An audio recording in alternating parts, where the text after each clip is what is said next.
Welcome to Shyamji talks. ప్రపంచ దేశాల్లో ISKCON కొన్న విలువ మీకు తెలుసు కదా. ఇస్కాన్ టెంపుల్స్ అనేవి ప్రపంచ దేశాలు అన్ని దేశాల్లో విస్తరించున్నాయి.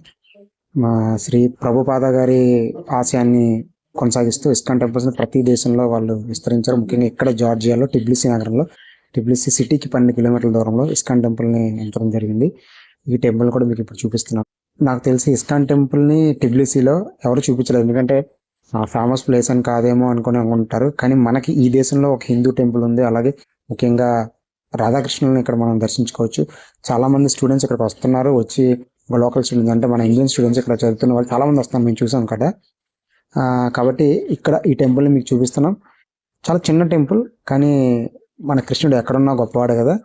కాబట్టి ఆ ప్రశాంతత, మనకి టెంపుల్లోకి వెళ్తే ఆటోమేటిక్ ప్రశాంతత వస్తుంది. ఇక్కడ వెళ్ళిన తర్వాత కూడా మాకు అలాగే అనిపించింది. బ్యాక్ సైడ్ ఉంది కదా, అదే టెంపుల్. ఒకసారి లోపలికి వెళ్ళి చూద్దామా ఎలా ఉందో.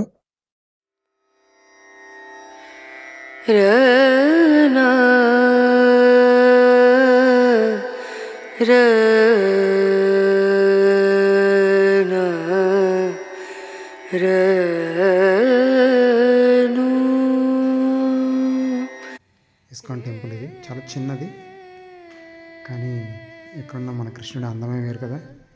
ఇక్కడ చూడండి, కృష్ణుడు ఎంత అందంగా ఉన్నాడు. రాధాకృష్ణుడు అందంగా ఉంచారు.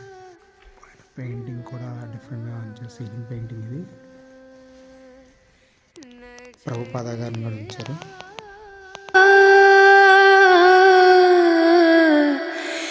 లాగే నహీ కహీ ఓ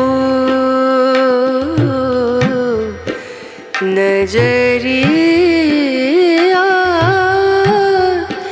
లాగే నహీ కహీ. ఇక్కడ ఎవరు ఈ టెంపుల్ కట్టారంటే, ఇక్కడ ఒక మహిళ ఉన్నారు, అంటే ఒక ఉమెన్ ఉన్నారు. ఆవిడ ఇక్కడ జార్జియన్ సిటిజనే. తనకి ఇస్కాన్ వాళ్ళు ప్రభావితమయ్యి శ్రీకృష్ణ సేవలో తరిస్తూ తన ఇంటినే మేడపైన ఒక రూమ్ని ఇలాగా టెంపుల్ కింద కన్వర్ట్ చేశారు. అసలు రియల్లీ గ్రేట్ కదా. లోకల్ ఆవిడ ఉండి కూడా మన సిద్ధాంతాలని, మన సనాతన ధర్మాన్ని ఫాలో అవుతున్నందుకు ఆవిడ హ్యాట్సాప్ చెప్పాలి. యాక్చువల్గా ఆవిడ వీడియో తీసుకుందని అడిగాం, కానీ తను ఒప్పుకోలేదు, అందుకే మేము తీయలేకపోయాం. But anyway, this is very great.